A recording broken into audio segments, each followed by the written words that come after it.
Madame, monsieur. Imaginez votre enfant ou votre conjoint gravement malade. Il existe un remède naturel sans danger ni effet secondaire qui pourrait peut-être le guérir, mais l'Union européenne vous interdit de l'utiliser. Au contraire, les autorités vous obligent à lui administrer des médicaments chimiques aux effets secondaires potentiellement gravissimes. Vous n'avez aucun choix. Ce cauchemar absurde, c'est une réalité imminente qui menace l'Europe et tous ses habitants, vous et moi y compris. Après des années de lobbying, les multinationales pharmaceutiques sont en train de parvenir à leur but. Une directive draconienne de l'Union européenne est sur le point de nous interdire de nombreux remèdes médicinaux à base de plantes utilisés depuis des milliers d'années et sans les effets secondaires des médicaments modernes issus de la pétrochimie. Des centaines de plantes européennes sont concernées, mais également toutes les plantes de la médecine traditionnelle chinoise, MTC, et toutes celles de l'Ayurveda, médecine indienne.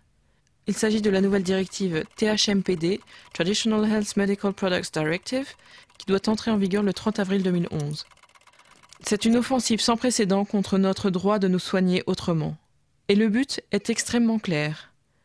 Sécuriser des milliards d'euros de profit pour l'industrie pharmaceutique, pour les années à venir, en obligeant les malades à recourir à leurs médicaments, faute d'alternative. Mais il y a un espoir.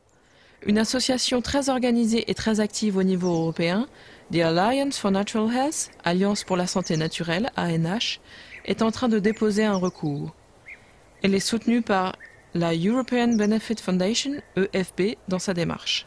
L'ANH a réussi à réunir des fonds, près de 110 000 euros, pour payer des avocats et porter l'affaire devant les tribunaux. Il est possible qu'elle parvienne à faire condamner l'Union européenne pour abus de pouvoir. Cela permettrait de stopper la mise en application de cette directive. Le problème, c'est qu'aucune initiative populaire de grande ampleur, aucun grand mouvement de citoyens européens ne s'est formé pour apporter son soutien à l'ANH.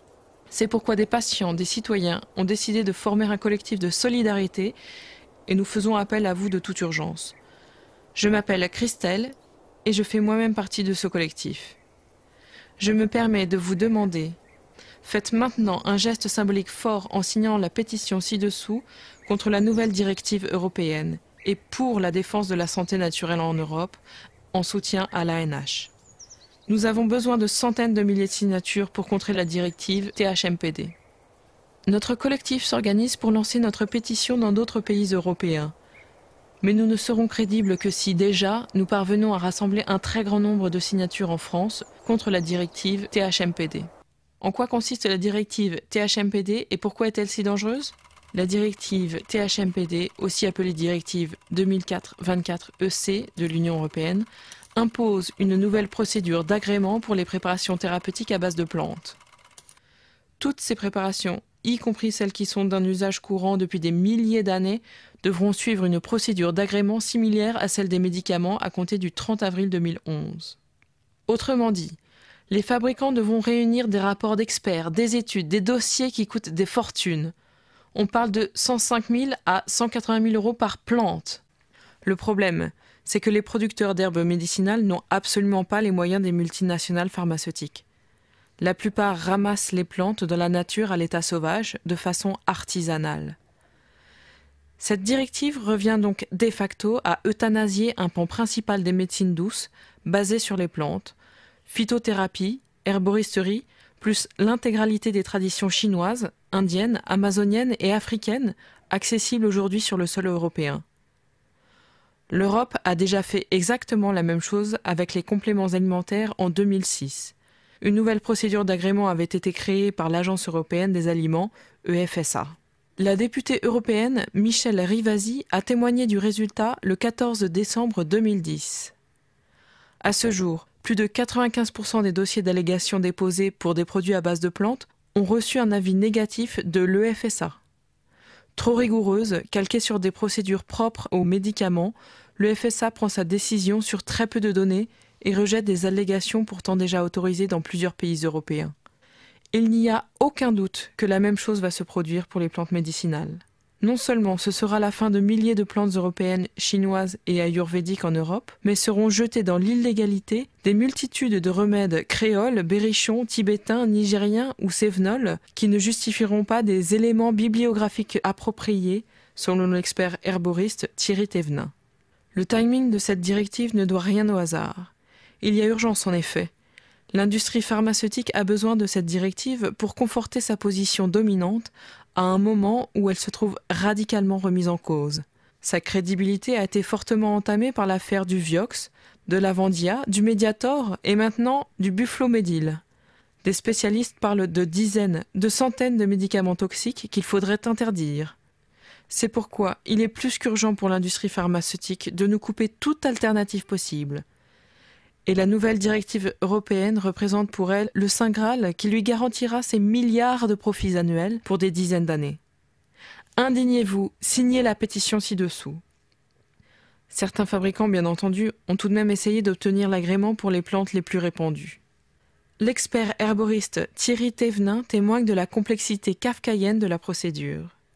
Il aura fallu près de 2 ans de travail de plusieurs dizaines d'experts représentant des 27 pays, du 23 novembre 2005 au 7 septembre 2007, pour que la commission HMPC1, The Committee on Herbal Medicinal Products, reconnaisse aux graines de fenouil commun, Feniculum vulgare, ces indications de drogues antispasmodiques, expectorantes ou digestives, indications connues depuis des siècles dans les cultures populaires euro-méditerranéennes et chinoises.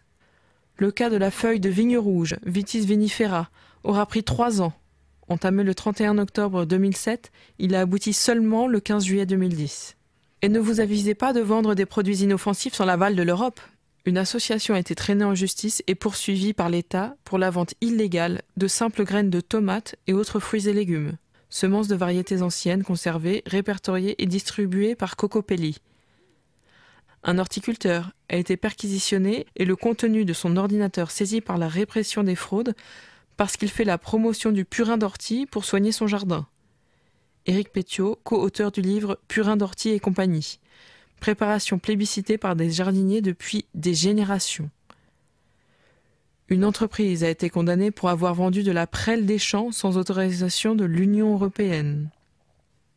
Des agriculteurs bio ont été accusés de préconiser un pesticide interdit. C'était de l'huile de neem, un margousier utilisé depuis des siècles par les Indiens comme antiparasitaire. Et des remèdes aussi simples que l'ail en gélule et la tisane de romarin sont aujourd'hui sur la sellette. Ce n'est pas de la paranoïa.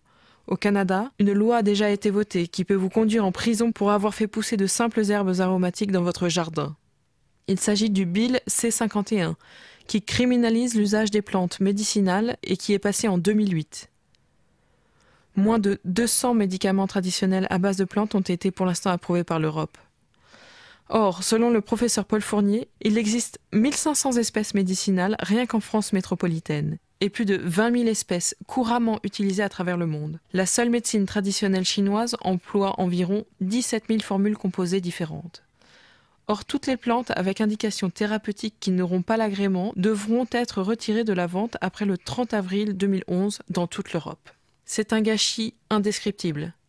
Des milliers d'années d'un précieux savoir-faire qui risquent d'être définitivement perdus pour tout le continent européen et ses habitants si l'Europe arrive à imposer sa directive.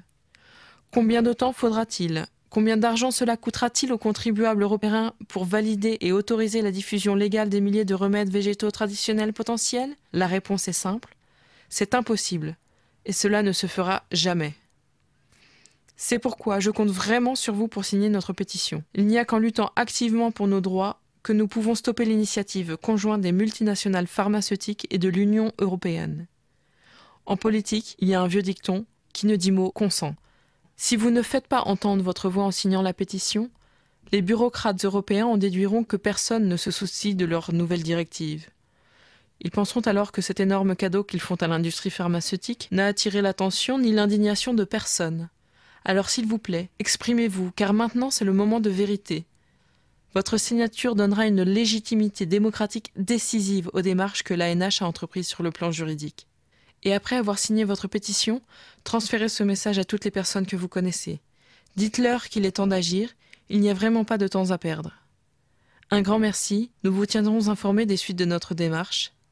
Christelle, pour le collectif pour la défense de la santé naturelle.